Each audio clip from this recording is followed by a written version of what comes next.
सभी का इस सैबत स्कूल में अध्ययन पाठ में हम स्वागत करते हैं।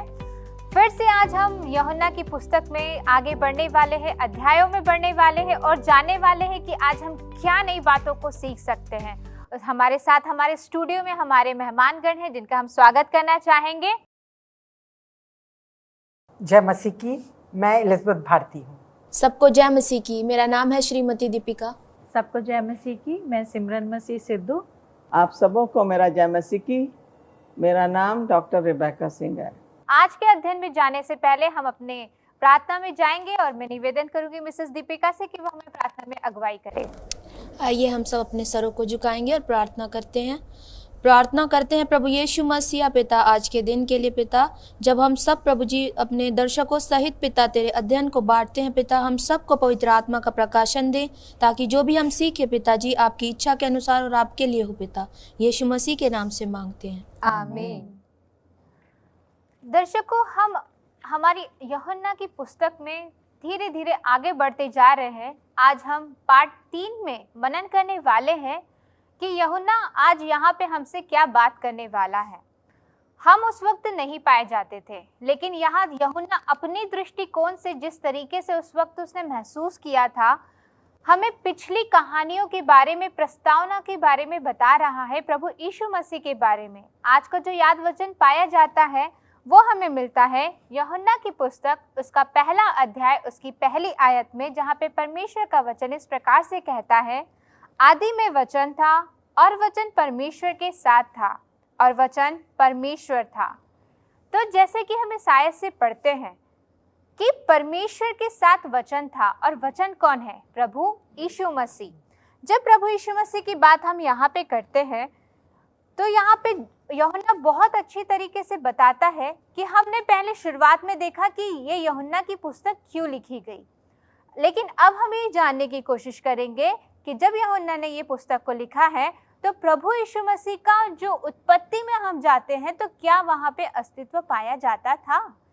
जब हम पुस्तक को प्रारंभ में जाते हैं, उत्पत्ति की पुस्तक को पढ़ते हैं, तो हमने जाना कि मसीह ही क्या है, यीशु है, और वो एक ऐसा लाभ देता है जो हमारे पास भूलना चाहिए, उद्धारकर्ता के रूप में आया। ये पूरी सृष्टि बनाई गई, ये सारी चीज़ें हमारे सामने पाई जाती है, लेकिन उसको बनाने वाला शुरुआत में कौन है? ये परमेश्वर के साथ हमारे साथ जो थे वो प्रभु यीशु मसीह थे।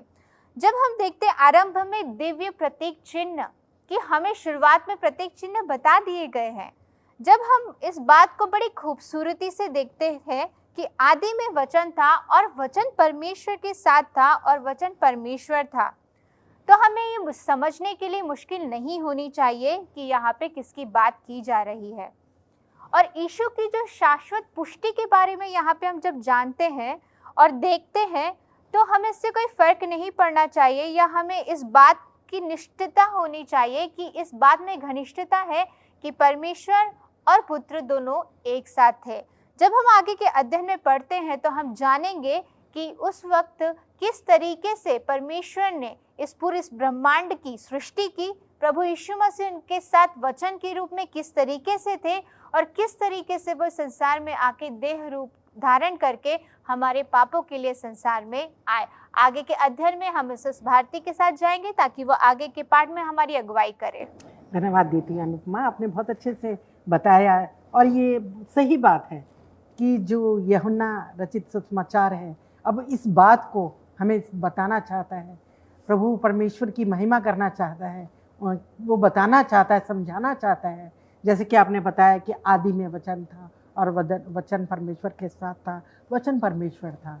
और फिर हमें कि ये उसकी उन्हीं आपने बताया कि उन्हीं के द्वारा जो है सृष्टि की गई है। हमने देखा कि वचन के द्वारा सृष्टि हुई। और हम ये भी देखते हैं कि जो 14 वर्ड्स है वो कितनी बहुत ही महत्वपूर्ण बात हम लोगों के लिए बताती है। वो कहती है कि वचन देहधारी हुआ और अनुग्रह और सच्चाई से परिपूर्ण होकर उसने हमारे बीच में डेरा किया, और हमने उसकी ऐसी महिमा देखी जैसे पिता के इकलौते पुत्र की।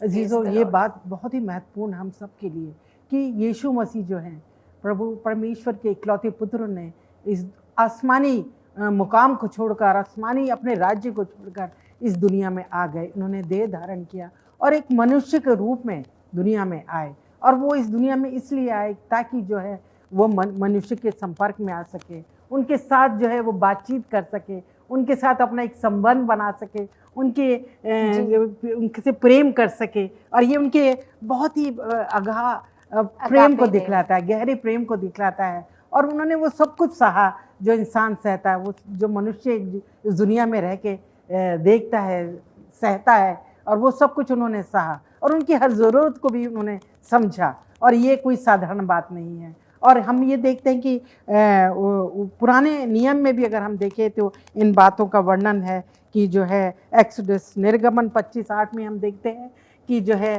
परमेश्वर ने कहा कि तुम हम मेरे लिए इजराइलियों से कहा, मूसा से कहा कि मेरे लिए एक सेंचुरी बना ताकि मैं उसमें वास कर सकूं, क्योंकि तब भी परमेश्वर ये चाहता था कि मैं जो उन लोगों के बीच में रहूं। तो ये हमारे लिए बहुत ही महत्वपूर्ण है कि परमेश्वर चाहता है कि मैं अपने लोगों के बीच में रहूं। ये उसके प्रेम को दिखाता है। और उन्होंने जो है इस दुनिया में रहकर कितने समर्थ कार्य करिए। और हम और भी सीखते हैं इस बारे में कि जब वो इस दुनिया में आए तो वो क्यों आए।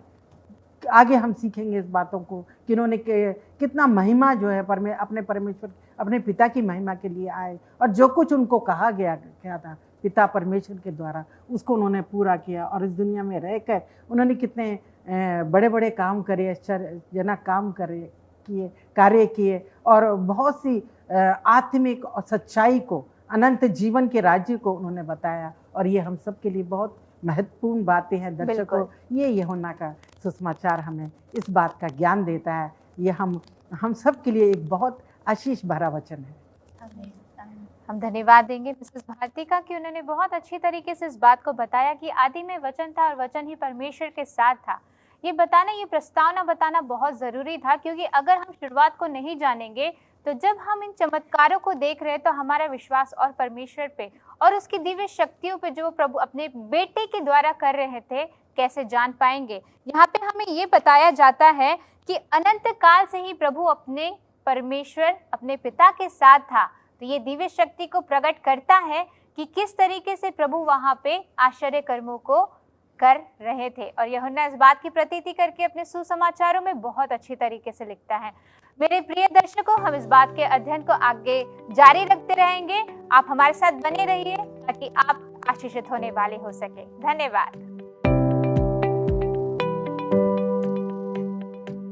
प्रिय दर्शकों, हमारे साथ इस चर्चा में जुड़े रहने के लिए धन्यवाद।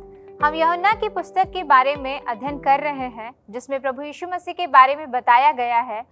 आज हम पार्ट 3 के बारे में चर्चा कर रहे हैं कि आदि में वचन था और वचन ही परमेश्वर के साथ था। हम यहाँ पे देख रहे हैं कि प्रभु यीशु मसीह का अस्तित्व किस प्रकार से उत्पत्ति से लेके आज तक हमारे साथ जुड़ा है। इस चर्चा को आगे जारी रखने के लिए हम मिसेस दीपिका के साथ जाएंगे कि हम आगे के पार्ट में आगे बढ़ेंगे।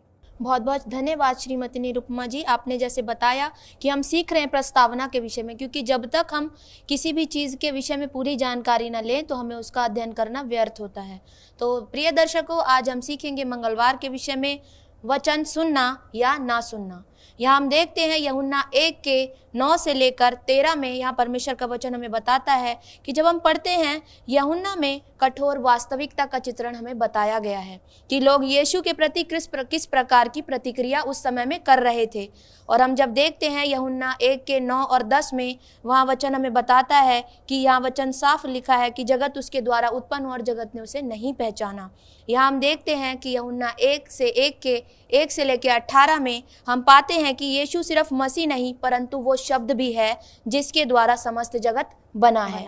हम देखते हैं और यह किस तरह हम लोगों से संबंधित है एक सृष्टिकर्ता के रूप में कि सब कुछ उसी ने बनाया और उसी के द्वारा है। हम देखते हैं यूहन्ना 1:9 में जब यीशु मसीह इस पद में सच्चा प्रकाश है जो संसार में रहने वाले हर एक व्यक्ति को प्रकाशित करती है, और यह संसार यहाँ तक कि प्रकाशित करती है कि हम संसार को समझ सके। और जब हम देखते हैं इसके अंदर एक और बात को कि हम इसमें जब जुड़े हैं एक तथ्य को कि प्रकाश हर किसी को मिलता है पर हर कोई उस प्रकाश को ग्रहण नहीं करता है। जैसे कि हम देखते हैं आगे भी अध्ययन के अंदर यह वचन हमें साफ बताता है कि जो यूहन्ना का सुसमाचार है वो मुख्य विषय इसमें यह है कि यीशु को कैसे हम स्वीकार करें। और हम जब देखते हैं कि कई लोगों ने उसे अस्वीकार भी किया है, बिल्कुल। और हम देखते हैं कि इसकी शुरुआत यहीं से होती है कि जब यह दुखद बात हमें पता चलती है, मसीहा अपने ही लोगों को अर्थात इजराइलियों को बचाने के लिए आया, पर कई लोगों ने उस मसीहा के रूप में उसे स्वीकार नहीं किया। रोमियो 9 के 11 के अंदर हम देखते हैं, 9 से 11 में तो अध्याय पौलुस में उसमें हम देखते हैं कि यहाँ एक दुख को जाहिर करता है पौलुस कि उस समय कई यहूदियों ने यीशु को स्वीकार नहीं किया है। लेकिन पौलुस एक नकारात्मक तथ्य पर समाप्त नहीं होते। यहाँ हम देखते हैं कि वास्तव में हम ये कह सकते हैं कि यहूदी अन्य जातियों के साथ यीशु अपने को मसीहा के रूप में स्वीकार करेंगे, और वह अन्य जातियों को यहूदियों के खिलाफ घमंड ना करने की एक चेतावनी भी देते हैं। प्रिय दर्शकों, रोमियो 11 के 24 में हम इस बात को स्पष्ट करते हैं कि अंत के दिनों में जो होंगे बहुत सारे यहूदी वो भी परमेश्वर पर विश्वास करेंगे। इसी प्रकार यूहन्ना भी अपने सुसमाचार में कहता है, जो लोग यीशु को अपना उद्धारकर्ता स्वीकार करते हैं, परमेश्वर की संतान होने का अधिकार उन्हें प्राप्त हो जाता है। ऐसा उनके यीशु पे विश्वास करने के द्वारा होता है। इस अध्ययन में हमने अभी जैसे सुना, प्रस्तावना के विषय में हम सीख रहे हैं और सुसमाचार के बीच में क्या संबंध है। इन दोनों बातों में जब हम देखते हैं तो यूहन्ना 20 का 31 हमें बताता है कि ये इसीलिए लिखे गए हैं कि हम विश्वास करें कि यीशु ही परमेश्वर का पुत्र है और विश्वास करके उसके द्वारा हम जीवन पाएं।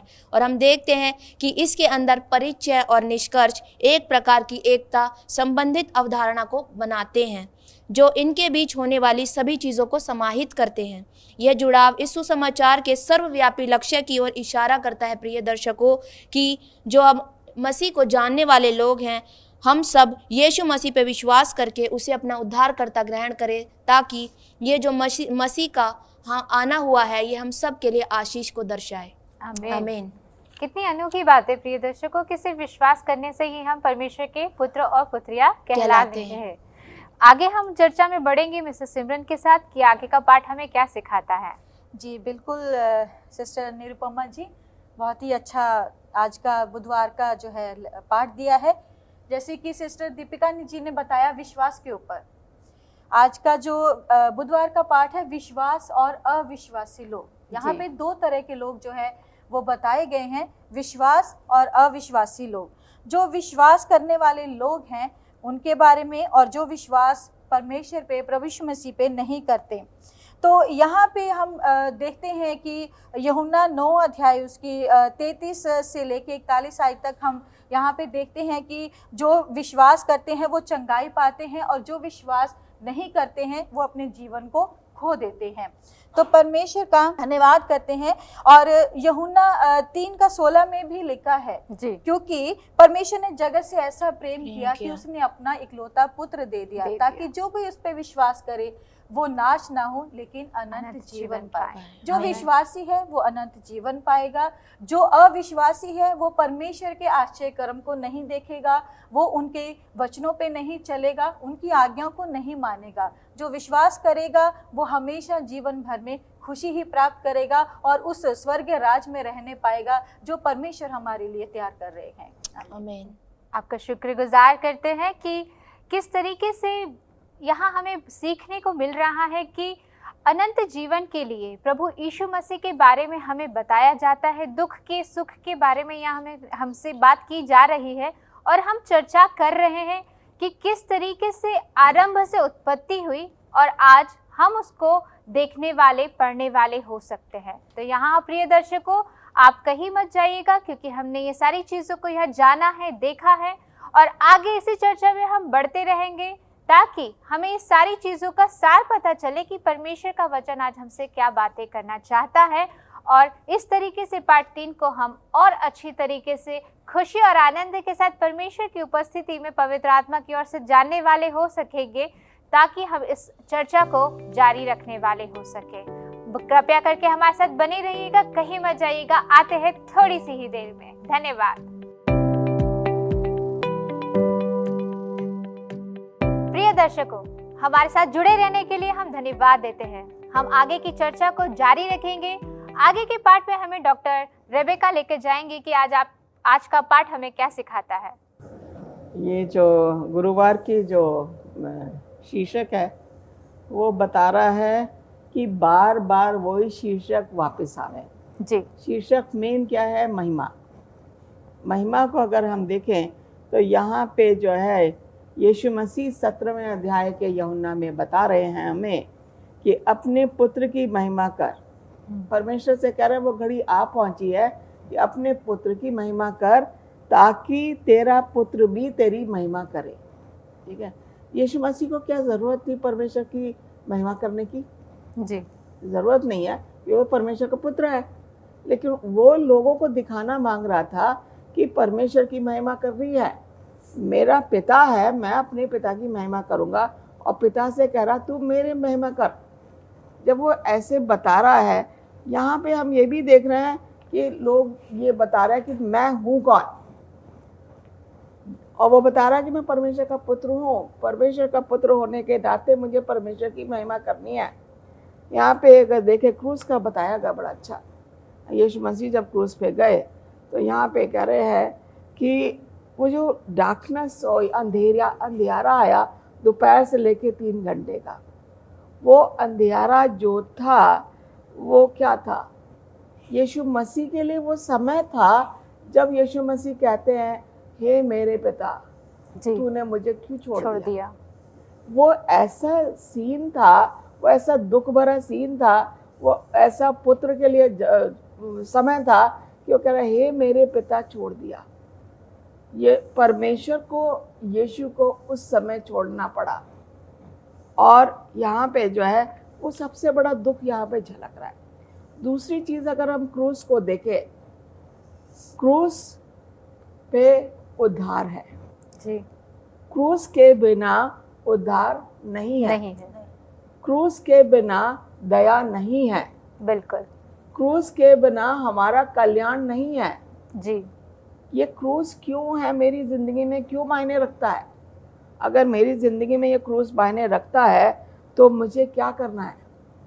वो क्रूस जहाँ पे यीशु मसीह सुबह 9 बजे से और शाम के 3 बजे तक हैं, अंधियारा है और लोगों ने उसे त्याग दिया, यहाँ तक कि उसके खुद के पिता ने त्याग दिया।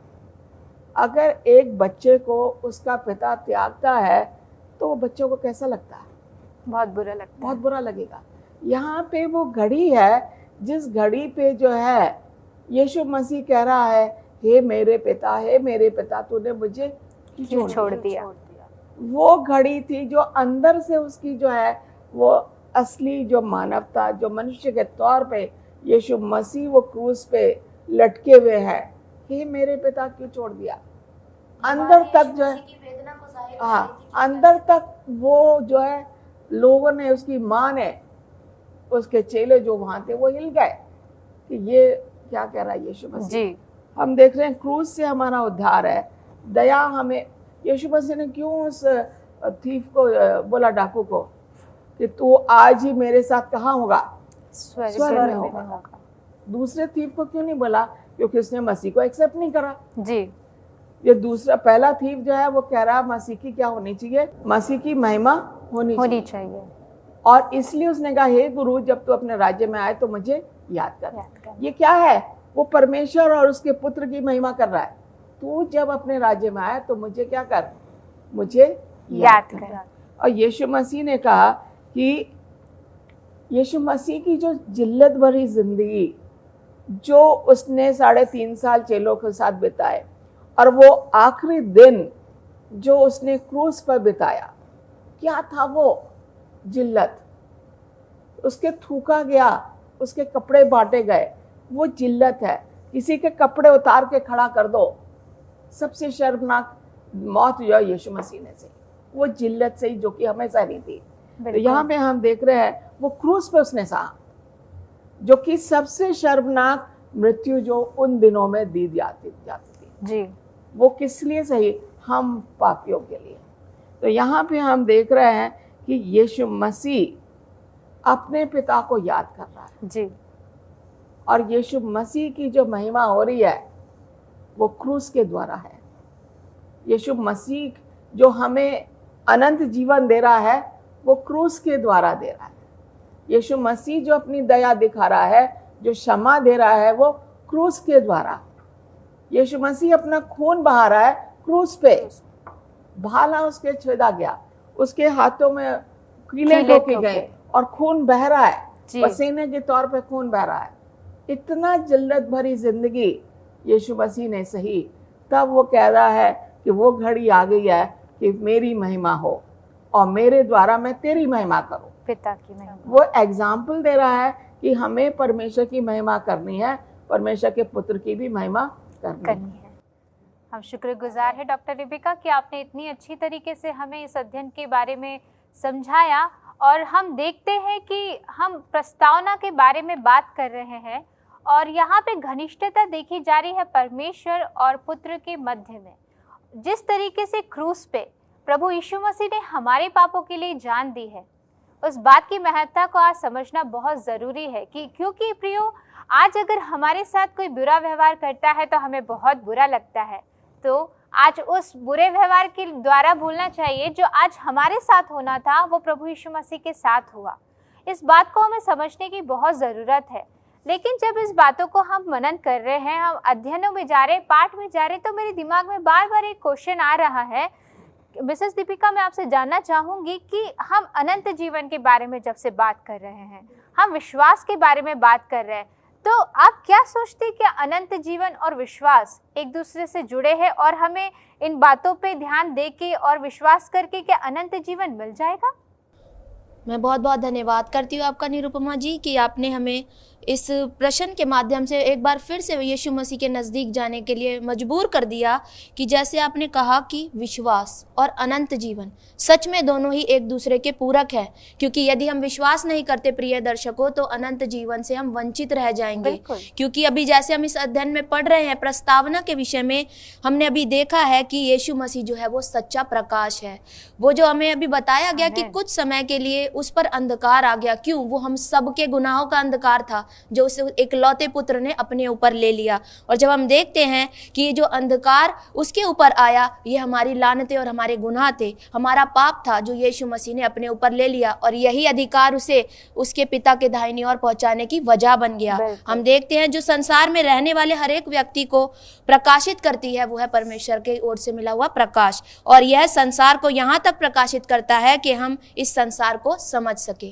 Thank you so much. आप कहते अच्छे से आपने हमें ये समझाया कि किस प्रकार से यहाँ पे बात की जाती है विश्वास और अनंत जीवन की। इसी बात पे हमारा विश्वास टिका हुआ है और हमारी बाइबल टिकी हुई है। मेरे प्रियो, जिस तरीके से आज हमने जाना है, सीखा है, मैं विश्वास करती हूँ कि आपको आशीष मिली होगी। आज का अध्ययन को समाप्त करने के लिए हम प्रार्थना में जाएंगे। मैं मिसेस सिमरन से निवेदन करूंगी कि वो प्रार्थना में अगुवाई करे। आइए हम सब आंखें बंद करेंगे और दुआ में जाएंगे। धन्यवाद करते हैं पिता परमेश्वर इस सुंदर वचन के लिए आपने हमारी ज़िंदगियों में दिया कि हमारा अनंत जीवन पिता परमेश्वर आपके ज़रिए से है। खुदा बाप, उसके लिए हम आपका धन्यवाद करते हैं। यह वचन पिता परमेश्वर आपके उस कोने कोने तक पहुंचने वाला हो सके जो आपके नाम को नहीं जानते। पिता परमेश्वर आपके नाम को जान सके और जान सके कि आप ही सच्चे जिंदा परमेश्वर हैं जिन्होंने सुंदर धरती आकाश कायनात को बनाया है। पिता परमेश्वर, ये वचन पिता परमेश्वर पूरी कायनात में, पूरे वर्ल्ड में, पूरे संसार में फैलने वाला हो सके। ये विश्वास की प्रार्थना को सुनना, कबूल करना मांगते आपके प्यारे बेटे यीशु मसीह के नाम से, आमीन। आमीन। प्रिय दर्शकों, हमारे साथ जुड़े रहने के लिए धन्यवाद। आप सभी को बहुत की आशीष मिले। आमीन।